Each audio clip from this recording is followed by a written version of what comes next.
नमस्कार, मी कपिल. कॅनेट मराठीवर तुम्हा सगळ्यांचं खूप खूप स्वागत करतो. आपल्यासोबत आहेत संत ज्ञानेश्वरांची मुक्ताई या सिनेमाचे सर्वेसर्वा दिग्पाल लांजेकर, लेखक दिग्दर्शक रामकृष्ण रामकृष्ण हरी आणि अजय फुलकर जातात. आता खूप खूप स्वागत दोघांचं. रामकृष्ण आहे. रामकृष्ण हरी. सुरुवात तर मला ट्रेलर बघितल्यावर ना एक वेगळाच अनुभव आपल्याला तो अंगावर काटा येतोय आणि मुक्ताई यांचा प्रवास सिनेमा मोठ्या पडद्यावर आणणं खरं तर खूप मोठी गोष्ट होती आणि दिग्पालाकडे शिवधनुष्य तुम्ही उचललं आहे. तर ही प्रोसेस कशी सुरू झाली सगळी आणि अचानक शिवराष्ट्रकाच्या नंतर असं का वाटलं, की या मुक्ता यांच्यावर सिनेमा बनवावा? खरं तर ती पॅरलल प्रोसेस आहे. आम्ही सगळीकडे बोलतोच आहोत, की जेव्हा आपण वीरांचा अभ्यास करतो, तेव्हा स्वाभाविकपणे आपल्याला लक्षात येतं, की त्यांचं जे शौर्य आहे, पराक्रम आहे, त्याचं जे फाउंडेशन आहे, ते फाउंडेशन त्याचा पाया म्हणजे या संतांचं तत्वज्ञान आहे. जगद्गुरू तुकाराम महाराजांनी जसं म्हटलंय, की "दया तिचे नावं, भूतांचं पाळणं आणिक निर्धारणं कंटकांचे." जे चुकीचं आहे, त्यांचं निर्धारण करणं हे सुद्धा दयेचाच भाग आहे.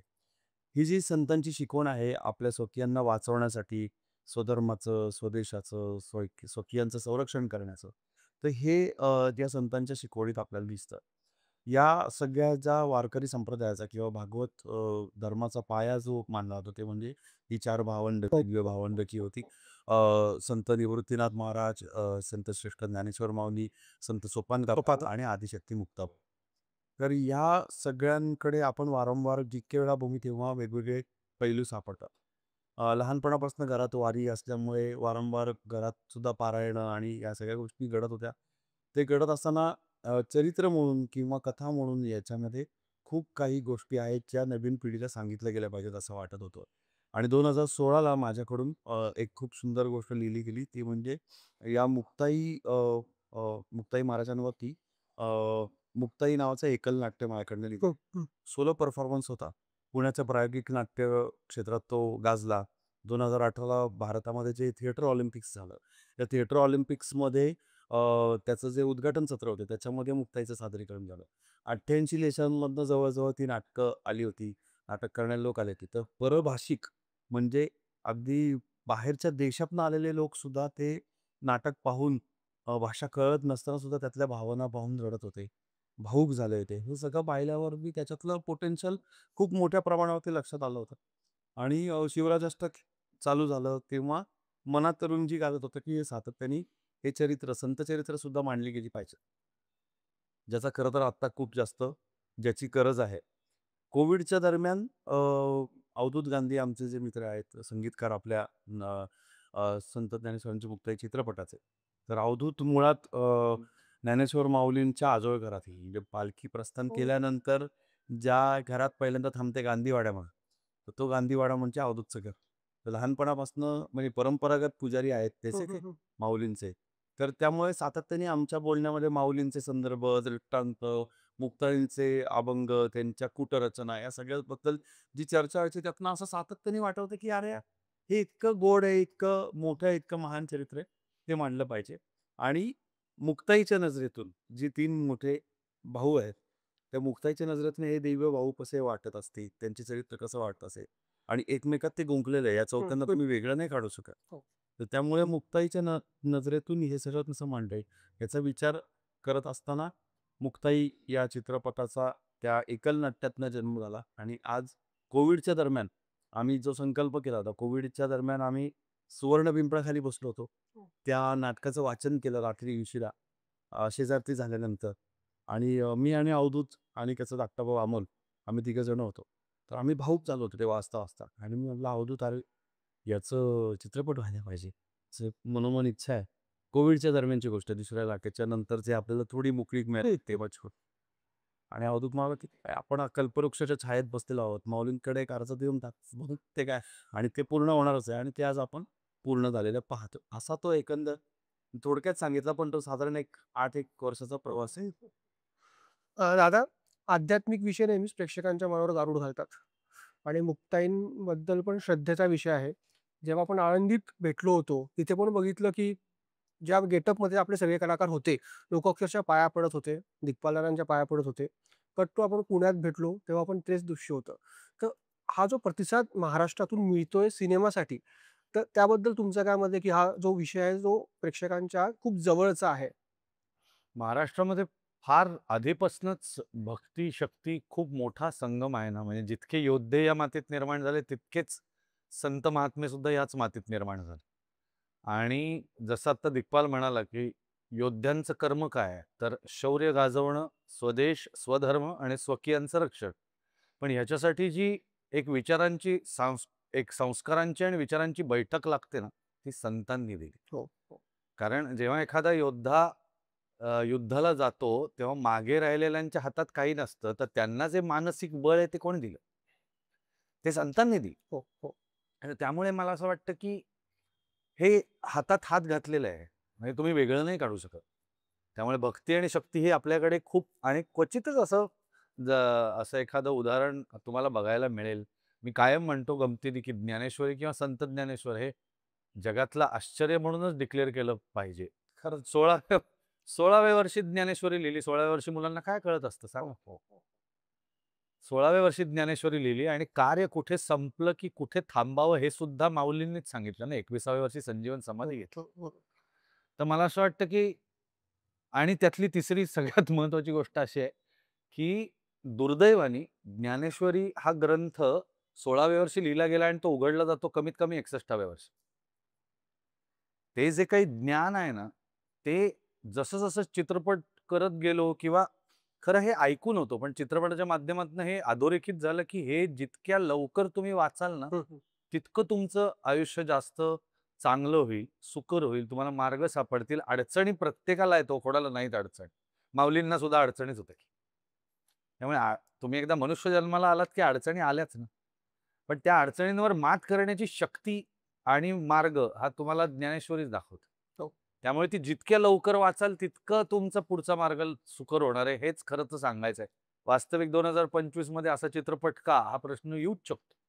पण का? त्याचं कारणही 2025च आहे. कोविडनी जे आपल्याला शिकवलं, खरं तर जगाला शिकवलं. हं, हं. पण असा एखादा दिवस येऊ शकतो, हे फक्त चित्रपटात कधीतरी बघितलं असेल तुम्ही, हॉलिवूडच्या, की अख्खं शहर आहे आणि त्यात एकही माणूस नाही, एकच माणूस जिवंत आहे. पण आज माणूस माणसाला दिसत नाही अशी सिच्युएशन, अशी परिस्थिती येऊ शकते. हे आपण कधीतरी विचार तरी केला होता का स्वप्नात? पण हं. नाही ना, झालं ना तसं. डोळ्यासमोर ओळखीची लोकं गेली. डोळ्यासमोर लोकांचे व्यवसाय होते ते बंद झाले. वाट्टेल त्या परिस्थितीत लोकांनी दिवस काढले. दिवस काढले. आता अशी परिस्थिती मनुष्य जातीवरती येते तेव्हा ऑब्व्हियसली त्याच्यानंतरच्या काळामध्ये डिप्रेशन लवकर येतं. कारण की माणूस खचतो. हो. डिप्रेशन येतं, अँक्झायटी येते. हे सगळे मुद्दामून आजचे शब्द वापरतोय हां मी. लो फील व्हायला लागतं. का होतं हे? कारण की तुम्ही इथनंच हललेले असता. आणि इथनं जर हलायचं नसेल ना, तर तुम्हाला भक्ती मार्गाशिवाय, धर्ममार्गाशिवाय काही नाही. काही नाही. बरोबर. हे मान्य करा तुम्ही. आणि पाश्चात्य लोकं येऊन ज्ञानेश्वरीवरती पी-एच-डी करतात आणि त्याच्यावरती प्रबंध लिहितात आणि इथले लोकं इतकी उदासीन आहेत. पुन्हा तेच आहे. आता तुझा पहिला प्रश्न होता, की शिवराज अष्टक सोडून शिवराज अष्टकातले 3 चित्रपट होणार आहेत हे आम्हाला माहिती. पण हा एक पॅरलल युनिव्हर्स क्रिएट करतोय, की जिथे पुढची पिढी जशी शक्तीचा संस्कार घेते, तसा भक्तीचाही घेतला पाहिजे. पारंपरिक वेशात होतो म्हणजे धोतर नेसायला पुढच्या पिढीला लाज नाही वाटली पाहिजे. वारकरी टोपी घालायला लाज नाही वाटली पाहिजे. वारकरी गंध काढायला लाज नाही वाटली पाहिजे. हे आपलं आहे. हे आपली परंपरा आहे. आपण त्या परंपरेतनंच फक्त जन्माला आत्ता आलो. आपले पूर्वजच आहेत ना हे, हो, हो. ज्यांनी आपल्याला काही गोष्टी सांगितल्या. तर ती शिकवण घेऊन जर पुढे गेलात, तर खूप चांगलं होईल. त्यामुळे भविष्यकालाचा थोडासा अंदाज घेत केलेला हा एक प्रयत्न आहे. धाडसी प्रयत्न आहे. बघूयात लोकं काय करतात. तुम्ही जसं आता म्हटलात, की लोकांना आश्चर्य वाटेल, की 2025 मध्ये हा सिनेमा का करतात? पण माझं उलट आहे मत याबद्दल, की आताची पिढी मोबाईलच्या आहारी गेली, रील बघण्यात वेळ घालवते. तर त्यांना आपली संस्कृती काय होती, आपला इतिहास काय होता हे माहीत पडणं खूप गरजेचं आहे. हं. कारण कोविड नंतर बऱ्याच गोष्टी बदलल्यात. ओ-टी-टीने डोकं वर काढलंय हो. आणि त्या काळात असा सिनेमा येणं म्हणजे आपली संस्कृती संपूर्ण जगासमोर आणणं आहे. हो. तसं ते मत केल्याबद्दल तुम्ही? नाही नक्कीच आहे आणि मुद्दामून चित्रपट हे माध्यम का? कारण की पालक आणि त्यांच्या मुलांनी आमच्यावरती विश्वास टाकलाय तो 5 महाराजांचे जे चित्रपट झालेत त्याच्यावर. हो, हो. तोच विश्वास सार्थ ठरवण्यासाठीचं पुढचं पाऊल आहे. त्यामुळे आमचं चित्रपट माध्यम आहे. आता जाऊन मी उद्या जर ज्ञानेश्वरीवरती जर काय प्रबोधन वर्ग घ्यायला लागलो, तर त्याला कितपत मला रिस्पॉन्स मिळेल मला माहिती नाही. परंतु तुम्हाला चित्रपट आवडतात ना बघायला. मग चित्रपटातनं गोष्ट सांगतो 4 अलौकिक भावंडांची. इतकं साधं आहे ते. त्यामुळे चित्रपट तुम्हालाही कळतो, मलाही कळतो. मग आम्ही आमच्या पद्धतीने जसं मांडण्याचा प्रयत्न करतो, तसा तो घ्या आणि त्यातनं बोध काय घ्यायचा हे सुद्धा त्याच पद्धतीने सांगितलेलं आहे, की काय घ्यायचं यात.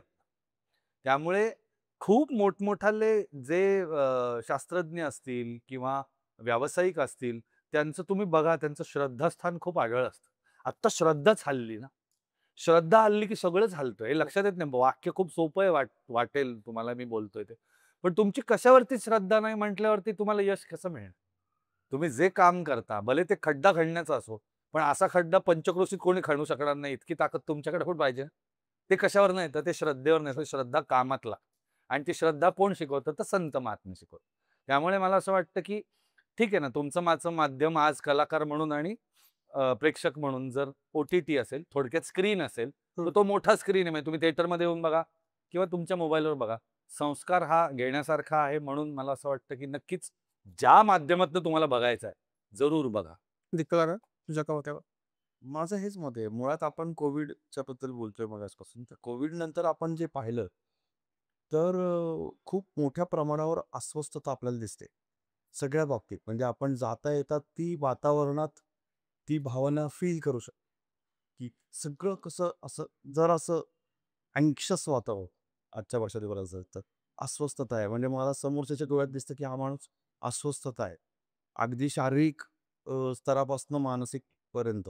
म्हणजे आपल्याला जाणवत असतं, की मध्येच आपल्या छातीत जळजळ आली. हं, हं. बदललेल्या वातावरणाचा परिणाम आहे. मधल्या सगळ्या औषधोपचारांचा कदाचित परिणाम असू शकेल.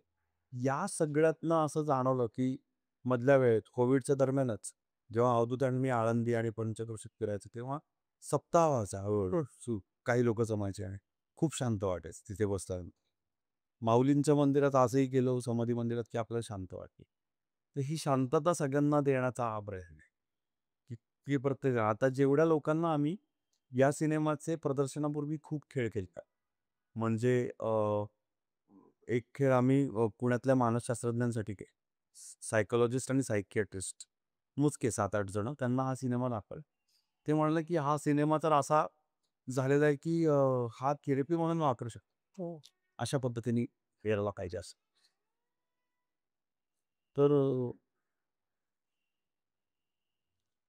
हा जो सिनेमा आहे तो या पद्धतीने याच्याकडे बघतोय, की कोणत्याही प्रकारे जी अँक्झायटी येते, अस्वस्थता येते, अशांतता मनात निर्माण होते, कॉन्फिडन्स कमी होतोय, आत्मविश्वास जातोय. तो हा सगळा भाग या चित्रपटातनं कदाचित त्याला एक सकारात्मक अ, पुश म्हणतो आपण, सकारात्मक धक्का मिळेल, की बाबा एवढी लहान मुलं आहेत, की एवढ्या सगळ्या समाजाच्या विषम परिस्थितीत झगडतायत. हं. शिक्षणासाठी झगडतायत.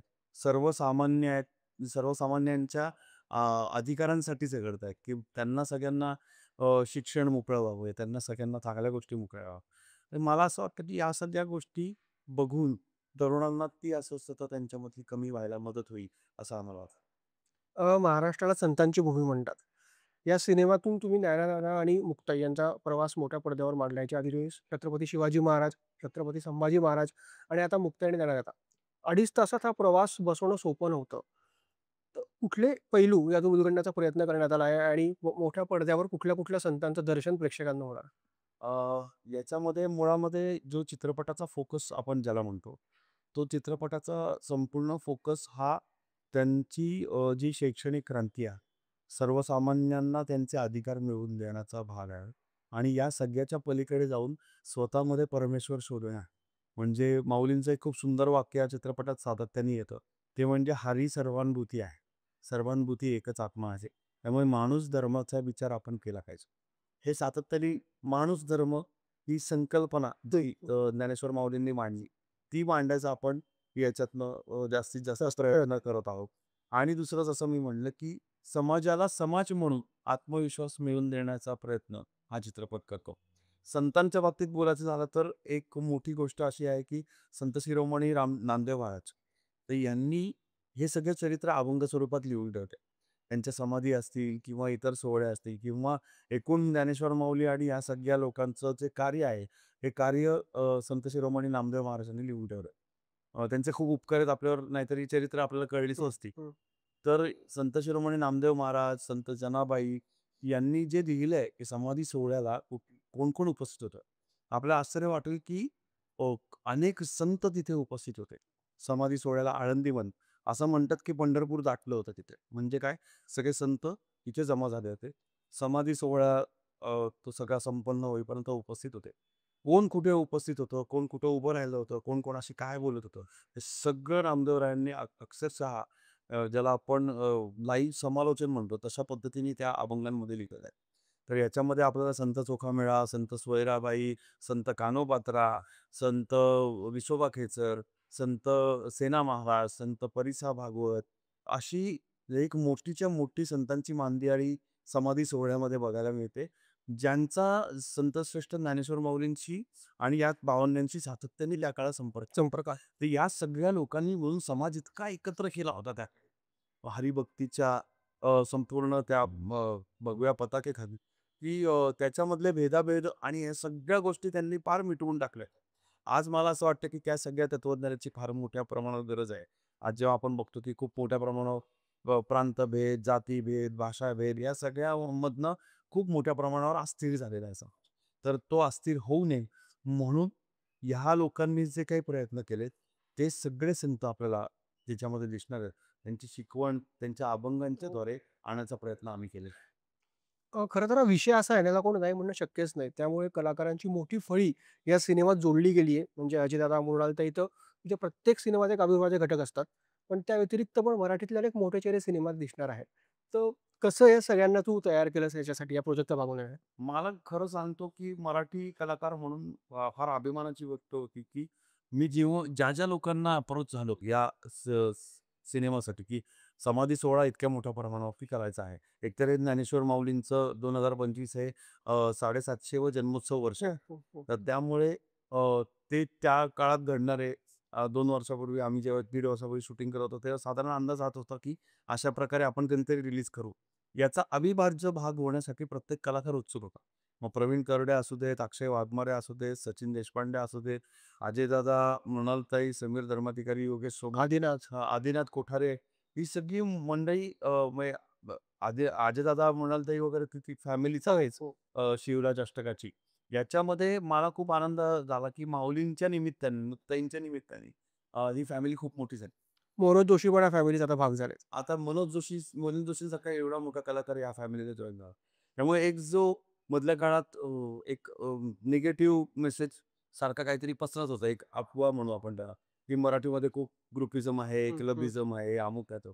त्या सगळ्याला सुद्धा माऊलींच्या कृपेने, मुक्तांच्या कृपेने या चित्रपटातनं एक चांगला छेद जाणार आहे, की बाबा हे सगळे कलाकार जेव्हा मराठी विषय येतो आणि मराठीसाठीचा विषय येतो, जिव्हाळ्याचा विषय येतो, तेव्हा सगळे एकत्र येतात.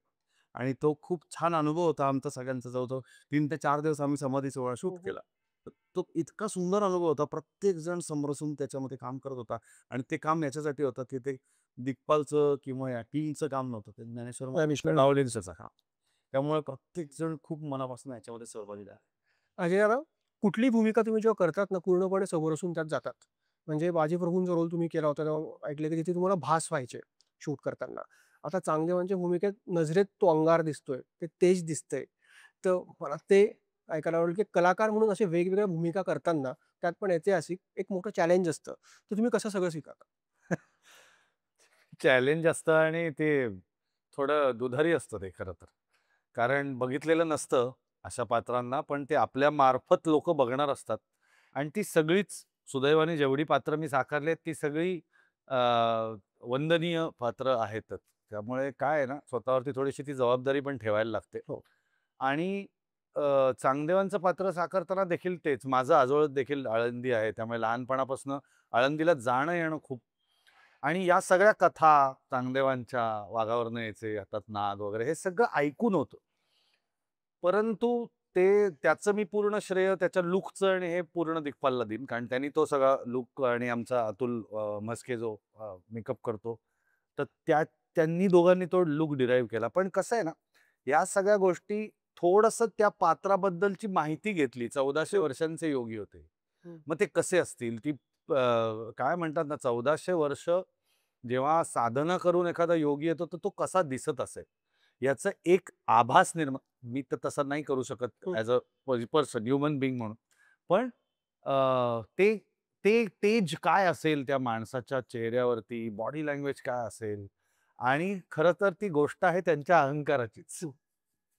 चांगदेवांच्या अहंकाराचीच. काय काय या पात्रामधनं घ्यायचं, ते 1400 वर्ष 1400 वर्षांचे योगी असले तरीही अंगी अहंकार आला. कारण सगळ्या सजीव गोष्टींवरती वर्चस्व. म्हणजे वाघ ऐकतो, तर ते हे सजीव गोष्टींचं वर्चस्व. पण हा अहंकार मिटला कुठे? हं. तो संपला कुठे? जेव्हा त्यांनी साक्षात बघितलं, की माऊली निर्जीव भिंतच चालवून आले ना भेटायला. तिथे सगळा अहंकार तो गेला. तर ही सगळी पात्र साकारताना एक तर मी भाग्यवान आहे, की मला या सगळ्या गोष्टी माहिती होत्या. म्हणजे मला शून्यापासून सुरुवात नव्हती. हे त्यातलं खूप चांगली गोष्ट. पण मला अशी पात्र करताना मी दिग्पालच्या स्क्रिप्टवरती जास्त विश्वास ठेवतो, की तो काय म्हणू पाहतोय त्या सीनमधनं, आणि म्हणून मग ते सीन बरहुकूम मी काम करत जातो. पण कायम आपण म्हणतो ना, की पहिल्यांदा बघितल्यावरती हा माणूस तो आहे का नाही, हे आधी आपल्याला पटावं लागतं. जसं बाजीप्रभू देशपांडे तुम्हाला स्क्रीनवर बघितल्यावरती तुम्हाला पटलं का नाही हे बाजीप्रभू आहेत? हं, हं, हं. का तोच माणूस वाटतोय, अजय पुरकर वाटतोय? तर ते त्याच्यावरती मी जास्त काम करतो, की चांगले वाटले पाहिजेत, मी नाही वाटलो पाहिजे. त्यामुळे मला मी जे कष्ट करतो ते त्याच्यासाठी असतात, की तो माणूस वाटावा. म्हणजे परवा त्याचं पोस्टर आउट झाल्यानंतर माझ्या बहिणीच्या नवऱ्याने, भाऊजींनी मला मेसेज केला, "Changdev is equal to Ajay" आणि कंसात च लिहिलं होतं. तर हे त्याला फंटॅस्टिक लूक आहे म्हणलं. तर ते जे आहे ना, ते ते त्या पात्राच्या जेवढ्या जवळ जाता येईल. बरं, हे असे सिनेमे असतात ना, की परत ते कमीत कमी 10 ते 15 वर्ष कोणी करू नयेत. हो. ह्या लेव्हलला आपण जावं, असं आम्ही टीम म्हणूनच सगळेजण विचार करतो, की हे करायचं हे एकदाच होणार आहे हां, त्यामुळे परत बरं. हे नाही होणार आहे. हे नीटच करायचं आहे. हे पर्मनंटच करायचं आहे. प्रेरणा घेऊन कोणी अजून एखाद्या वेगळ्या विषयाच्या अनुषंगाने किंवा एका वेगळ्या दृष्टिकोनाने हे करायचं म्हटलं तर आनंदच आहे. मी म्हटलं तसं ही चरित्र इतकी आगाध आहेत, की दुसऱ्या कोणाला तरी दुसरं काहीतरी सापडेल, जे खूप चांगलं आहे. करावीच, जरूर करावी फिल्म. पण या सगळ्या गोष्टींचा मी नक्की कलाकार म्हणून विचार करतो, ॲक्टर म्हणून विचार करतो, की काय दिसलं पाहिजे आणि लोकांपर्यंत काय गेलं पाहिजे. आता हा विषय निघाला म्हणून विचारतो. सध्या ऐतिहासिक सिनेमा बनवताना खूप काळजी घ्यावी लागते. कारण जराही 19-20 झालं, तर लगेच ट्रोलिंगचा सामना करावा लागतो. आणि बरं ट्रोलर्स कुठल्याही मागचा पुढचा विचार करत नाही. म्हणजे तुम्ही काही स्टेटमेंट जरी केलं, त्याचा अर्थ न समजून घेता वाटेल तसं ट्रोल करतात, टुटवू पडतात. तर या सगळ्या गोष्टींकडे कलाकार म्हणून तुम्ही कसं बघतात? आता दोघांसाठी प्रश्न आहे. माझा महत्त्वाचा मुद्दा असा असतो, की मी सोशल मीडियाकडे प्रसार माध्यम म्हणून पाहतो. मी त्याच्यावरती दिल्यानंतर प्रत्येकाला कोणाला ते आवडणार आहे, कोणाला ते नाही आवडणार. त्याच्यामधल्या ज्या कमेंट्स आहेत, त्या कमेंट्स खरंच अभ्यासपूर्ण असतील, तर त्याकडे मी लक्ष देतो. आपल्याला कळतं ना, की ह्या व्यक्तीने जे लिहिलंय, त्याच्यात अभ्यास आहे का आत्ता मला वेळ आहे, मग जरा गंमत म्हणून आपण याला त्रास देऊ, असं लिहिलंय. हे आपल्याला कळतं. मग त्यामुळे कुठली गोष्ट सिरियसली घ्यायची, हे तारतम्याने मी ठरवतो. त्याच्यातला पहिला भाग म्हणून मी हे केलं, की मी कुठलाही सोशल मीडिया ॲप जे आहे, हं. ते माझ्या मोबाईलवर ठेवलेली. मी माझ्या वैयक्तिक मोबाईल जो मी वापरतो, त्याच्यावर कुठलेही सोशल मीडिया ॲप नाही. ना Facebook, ना Instagram, ना कुठलं. तुमचे इन्स्टा हँडल कोण करतं? माझी जी टीम आहे सोशल मीडियाची, ती संपूर्णपणे ते हँडल करते. त्याच्यातही त्यांना इन्स्ट्रक्शन अशाच आहेत माझ्या, की ते पोस्टिंगसाठी वापरा. ओके. आपण एखादं चांगलं काम करतोय, ते लोकांपर्यंत पोहोचवण्यासाठी समाज माध्यमाचा वापर करा. आणि जर त्याच्यावर अगदीच चुकीचं काही आलं, की त्याच्यामध्ये मी लक्ष घालण्याची गरज आहे. तर अशा गोष्टी ते फक्त माझ्यापर्यंत आणतात. त्यातही आम्ही सगळे बसून ठरवतो, की याच्याकडे कितपत कशा पद्धतीने लक्ष द्यायचंय किंवा कशा पद्धतीने हे हँडल करायचंय किंवा दुर्लक्ष करायचं. बहुतांशी वेळा त्यातल्या अभ्यासपूर्ण कमेंट्स आपल्याला माहिती की खूप कमी असतात. त्या एखाद्या विषयावरती अर्धवट माहिती देऊन चिडून काहीतरी लिहिणं हे जास्त असतं. म्हणजे एक सुरू झालं की सगळे सुरू होतात. हां, म्हणजे त्यामुळे ह्या सगळ्या गोष्टीकडे पाहताना मी खूप सकारात्मक पाहतो, की त्यातनं आपल्याला शिकायला मिळालं तर शिकायला मिळावं. जसं जगद्गुरू तुकाराम महाराज म्हणतात, तसं की निंदकाचं घरं असावे शेत. असंही आहे. तर त्याच्यातनं आपण शिकण्याचा प्रयत्न करू. ट्रोलिंगला घाबरणं किंवा काय, आपली मतं ठाम आहेत.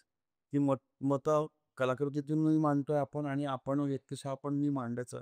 आम्ही सगळेच मांडतो ठामपणे. तर ती मतं मांडल्यानंतर त्याच्यावरती काहीतरी प्रतिक्रिया येणारच आहे. त्यातल्या ज्या प्रतिक्रिया खरंच नोंद घ्याव्या, ज्या शिकवणाऱ्या असतील, ज्या अ, आम्हाला माणूस म्हणून मदत करणाऱ्या असतील ग्रो होण्यासाठी, अशा प्रतिक्रियांकडे मी लक्ष देतो. आणि याच्यात प्लस जी जे म्हणतो ना निगेटिव्हिटी, नकारात्मकता किंवा टॉक्सिसिटी ही टाळण्यासाठी मुळात मी ते फर्स्ट हँड कधी बघत नाही. म्हणजे माझ्या हातात कधी मोबाईल वरचं ते हे नसतं, हे सोशल मीडिया हँडल आणि त्याचे ॲप्स वगैरे मी कधी मोबाईलवर ठेवत. मोबाईल ही गोष्ट माझ्या मते मी थोडासा पुरातन विचारायचा आहे. ती संपर्कासाठीची गोष्ट आहे. हो. तर मग त्याच्या संपर्कासाठी ज्या गोष्टी लागतील, कामासाठी ज्या गोष्टी लागतील त्याच माझ्या मोबाईलवर. सोशल मीडिया ज्याच्यावरती व्यक्त व्हायचं तुम्हाला, ते माझ्याकडे नाही. मी ते ठेवत नाही, त्याच्यामुळे माझा त्रास कमी. दादा? मला वैयक्तिक असं वाटतं, की सोशल मीडियाचा आपण काय पोस्ट करतोय ना, त्याच्यावरती थोडंसं जरा कंट्रोल आपलाच असावा. म्हणजे काय होतं, की देतानाच चुकीचं देऊ नका असं मला वाटतं. विचार करून. हां, म्हणजे एकतर ते आणि दुसरी गोष्ट त्याचं रेग्युलेशन. हं. म्हणजे हा थोडासा कायदेशीर शब्द आहे. रेग्युलेशन इन द सेन्स ते किती वापरायचं ते जरा ठरवलं पाहिजे. मी कुठल्याही माझ्या पर्सनल किंवा माझ्या कुटुंबाशी निगडीत पोस्ट असेल, ती मी नाही शेअर करत. मी नाही गुढीपाडव्याचे फोटो टाकत. मी नाही टाकत. मला नाही आवडत. हा माझा वैयक्तिक निर्णय आहे. हा चुकीचा बरोबर मी हो, त्याच्यावरती हो. बोलणारच नाही. हा माझा निर्णय आहे, की मी मुलीचा वाढदिवस असेल माझ्या, बायकोचा वाढदिवस असेल, आमची अॅनिव्हर्सरी असेल, नवीन घर घेतलं, गाडी घेतली, मी नाही टाकत. कारण मला नाही आवडत ते. कारण माझ्या फॅमिलीच्या लोकांना ती गुड न्यूज देणं, माझ्या मित्रांनी घरी येऊन माझ्या गाडीसाठी काहीतरी एक भेटवस्तू आणणं, हे मला जास्त महत्त्वाचं वाटतं 2500 लाइक्सपेक्षा. वाह! त्यामुळे हा माझा निर्णय आहे. पण सोशल मीडिया आता दिग्पाल म्हणाला त्याच्याशी मी पण सहमत आहे, की हा एक प्रचार-प्रसार माध्यमाचा चांगला प्लॅटफॉर्म प्लॅटफॉर्म आहे. आहे. म्हणजे मी एखादं नवीन नाटक करत असेल, नवीन सिनेमा करत असेल, नवीन प्रकारची भूमिका करत असेल, काहीतरी असं आहे, की जे ॲक्चुअली 4 लोकं जे सिरियसली त्याच्याकडे बघतात यांच्यासाठी उपयोगाचं आहे. आणि सगळ्यात महत्त्वाचं मी कुठलीही निगेटिव्ह गोष्ट कधीही टाकत नाही. म्हणजे अमुक झालं, तर मी काय रस्त्यात खड्डा म्हणजे माझी मोटरसायकल त्यात पडली, मी पडलो आणि 4 हाडं माझी फ्रॅक्चर हे मी नाही टाकत. मी कायम सकारात्मक काय जे असेल ना तेच टाकतो. आता त्यातनंही जर कोणी लोकांना असं वाटत असेल, तर ते आपल्या हातात आपल्या नाही. हातात. You can't control things which are beyond your control. त्यामुळे ते सोडून द्यायचे. पण आपणच आपल्याला 1, 2, 3, 4, 5 रिॲक्ट घालून झालो घ्यायचं. तर ते अजून गोष्ट वाढतात. एक्झॅक्टली. नाही आणि आपणच त्या 1, 2, 3, 4, 5 गोष्टी आपल्याला घालून घ्यायच्या, हो. की हे मी करीन आणि हे मी करणार नाही. त्याच्यामुळे हे टाळलं जातं, असं मला प्रामाणिकपणे वाटतं. आणि दुसरी गोष्ट पुन्हा एकदा सहमती आहेच आहे मला, की जे काही आम्ही मांडतो ना, ते आता लोकांचा विश्वास निर्माण झालाय, की ही टीम एक प्रामाणिकपणे एखाद्या उद्देशासाठी काम करते, ज्याचा फरक हा आम्ही सुद्धा बघतो. लहान मुलं जेव्हा आमच्याबरोबर येऊन फोटो काढतात, तेव्हा ते आमच्याबरोबर अजय पुरकर, दिग्पाल लांजेकर म्हणून नाही फोटो काढत. ते बाजीप्रभू, हो, तानाजीराव हो, हो, मालुसरे हो. किंवा बहिर्जी नाईक म्हणून फोटो काढतात. हे आम्हाला जास्त महत्वाचं आहे, की त्यांचे हीरोज बदलले ना. मी नाही हिरो झालो तरी चालेल, पण मी ज्यांची भूमिका करतोय ते हिरो होते, आहेत आणि ते यांच्यासाठी सुद्धा राहायला पाहिजे. वाह! म्हणून ते हा फरक आहे ना, तर तो आम्ही मुलांपर्यंत पोहोचतोय. आणि कौतुक याचं वाटतं, म्हणजे मागचे तुमचे जेवढे आपण हिस्टॉरिकल मूव्हीज बघू, हिंदीत जेवढं बजेट मिळतं तेवढं आपल्याकडे नाही मिळत हो. पण जे बजेट असतं त्यात पण ते सिनेमे प्रेक्षकांपर्यंत पोहोचतात. उत्तम प्रकारे प्रेझेंट केलं असतं त्याचा अभिमान आहे. दीपा. त्यामुळे आणि म्हणजे पावनखिंड बघताना पब्लिक रडली होती. म्हणजे कोविड नंतर सिनेमा आला होता आणि हाऊसफुल गेला होता. हे आपल्या कंटेंटचं यश आहे. हो. आपल्या कलाकारांचं यश आहे, की त्या त्यांच्या अभिनयाच्या ताकदीवर त्यांनी प्रेक्षकांना थिएटरपर्यंत आणलं होतं. सो दीपाल याच्यात तुझं खरंच मोठं कौतुक, की तुम्ही जे केलं कारण तुम्ही रडला नाही, की माझ्याकडे बजेट नाही, माझ्याकडे हे नाही. आहे त्याच्यात तुम्ही केलं आणि ते नाणं खणखणीत वाजवलं. कुठेतरी ती खंत आम्हालाही आहे, की आम्हाला चांगलं बजेट मिळालं तर आम्ही अधिक उत्तम काहीतरी करून देऊ. पण मला तुमच्या माध्यमातून हे नक्की आता काही जणांपर्यंत पोहोचायचं आहे, की बजेट नाही म्हणून तो मुद्दा तुम्हीच मांडला करत राहतो. तर रडत नाही बसायचं. मी गोष्ट सांगायची की नाही का मग? माझ्या पुढच्या पिढीला शिवाजी महाराजांची, जोपर्यंत माझ्याकडे बजेट आहे बरोबर. मग मला जे कळलेलं आहे, माझं जे वाचन झालंय, मग आमचा जो काही अभ्यास झाला या सगळ्यातनं, तो मांडायचा नाही का? जोपर्यंत बजेट मिळत नाही तोपर्यंत. मग तोपर्यंत काय करणार आहे? एक अख्खीची अख्खी पिढी जाईल आपल्या हो, नजरेसमोर. हो.